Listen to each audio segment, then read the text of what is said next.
ನಿಮಗ್ ಗೊತ್ತಾ, ನಾವಿಬ್ರು ಒಂದೇ ಜಾಗದಲ್ಲಿ ಹೊಂದ್ಕೊಂಡ್ ಕೆಲ್ಸ ಮಾಡ್ತಿದೀವಿ ಅಂತ. ದಿನ ಬೆಳಗಾದ್ರೆ ಅವ್ರ ಜೊತೆ ಜಗಳ ಆಡಿ ಆಡಿ ಸಾಕಾಗೋಗಿದೆ ಅತ್ತೆ ನನಗೆ. ಅವ್ರನ್ನೇ ಮದ್ವೆ ಆಗಿ ಆಫೀಸ್ ಜಗಳನ ಮನೆಗೂ ತರ್ಲಾ? ಅವ್ರೊಂಥರ ಸ್ತ್ರೀ ದ್ವೇಷ ಇದ್ದಂಗೆ. ಹೆಣ್ಮಕ್ಳು ಬೆಳೆಯೋದನ್ ಕಂಡ್ರೆ ಆಗಲ್ಲ ಅವ್ರಿಗೆ. ನಮ್ ಜಯತೀರ್ಥ ಸರ್ ಹತ್ರ ಪ್ರಾಜೆಕ್ಟ್ ಇಂದ ಕಿತಾಕಿ ಅಂತ ಚಾಡಿ ಹೇಳ್ತಾರೆ. ನನ್ನನ್ನ ಈ ಕೇಸಿಂದ ದೂರ ಇಡು ಅಂದಿದ್ದಾರೆ. ಅವ್ರನ್ನ ನಾನ್ ಮದ್ವೆ ಆಗ್ಬೇಕಂತೆ. ಅವ್ರು ಹಾಗೆಲ್ಲ ಮಾಡೋರಲ್ಲ ಕಣೆ, ನೀನೇ ತಪ್ಪು ತಿಳ್ಕೊಂಡಿದ್ಯಾ. ಅಂದ್ರೆ ನಾನ್ ಸುಳ್ಳು ಹೇಳ್ತಿದೀನಿ ಅಂತನಾ? ನೀನ್ ಸುಳ್ಳು ಹೇಳ್ತಿದ್ಯಾ ಅಂತ ನಾನು ಹೇಳ್ತಿಲ್ವೇ. ನಿಂಗೇನಾದ್ರೂ ತೊಂದ್ರೆ ಆಗುತ್ತೆ ಅಂತ ಹೇಳ್ತಿರ್ಬೋದು. ಹೌದೌದು, ಅವರೊಬ್ರೇ ವೀರ ಹೋರಾಟಗಾರರು, ನಾವೆಲ್ಲ ಕೈಲಾಗ್ದೇ ಇರೋರು. ಯುದ್ಧ ಮಾಡಕ್ ಇಳಿದ್ರೆ ತಾನೇ ಗೊತ್ತಾಗೋದು ನಮ್ ಶಕ್ತಿ ಏನು ಅಂತ. ನೀವೆಲ್ಲ ಅವ್ರನ್ನೆಲ್ ಬಿಟ್ಕೊಡ್ತೀರಾ ಬಿಡಿ. ನೋಡು, ಈ ಕೋಳಿ ಜಗಳ ಎಲ್ಲ ನಿಲ್ಸು. ಪಾಪ ತೇಜು ಯಾವಾಗ್ಲೂ ಅಮ್ಮನ್ ಪ್ರೀತಿಗೋಸ್ಕರ ಹಂಬಲಿಸ್ತಾ ಇದ್ದಾನೆ. ನಿನ್ ಮಗಳು ಅಷ್ಟೇ ಕಣೆ. ನೀವು ಮದ್ವೆ ಆದ್ರೆ ಅವರಿಬ್ರಿಗೂ ಅಪ್ಪ ಅಮ್ಮ ಸಿಕ್ತಾಗತ್ತೆ. ನಿಂಗೂ ನಿನ್ ಜೀವನದ ಸಂಗಾತಿ ಸಿಗ್ತಾರೆ. ಸಾಂಗತ್ಯ ಅನ್ನೋದು ತುಂಬಾ ಮುಖ್ಯ ಪಲ್ಲವಿ. ವಿಕ್ರಾಂತ್ಗಿಂತ ಒಳ್ಳೆ ಹುಡ್ಗ ಎಲ್ಲ ಹುಡ್ಕುದ್ರು ಸಿಗಲ್ಲ ಕಣೆ. ಯೋಚನೆ ಮಾಡು.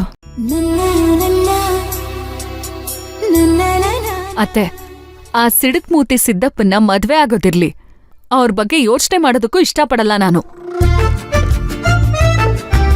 ಅವ್ರ ಬಗ್ಗೆ ನನ್ನ ಹತ್ರ ಮಾತಾಡ್ಬಿಡಿ.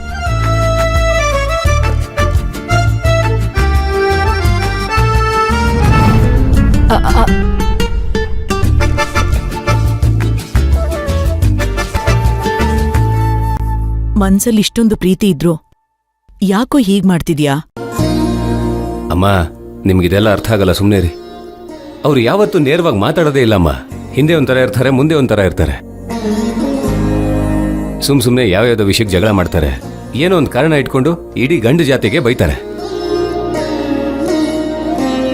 ವಿಕ್ರಾಂತ್, ಅವಳಿಗೆ ಗಂಡನಿಂದ ಮೋಸ ಆಗಿದೆ. ಏನೋ ಕೋಪದಲ್ಲಿ ಹಾಗೆ ಮಾತಾಡಿದಾಳೆ ಅಷ್ಟೇ. ಅಮ್ಮ, ಅವ್ರು ಯಾರೋ ಒಬ್ರಿಂದ ಮೋಸ ಹೋಗಿರೋದಕ್ಕೂ ನನಗ್ ಬೈಯೋದಕ್ಕೂ ಏನ್ ಸಂಬಂಧ, ನೀವೇ ಹೇಳಿ. ನೋಡೋ, ಈಗ ಅದೆಲ್ಲ ಬಿಡು ಪ್ಲೀಸ್.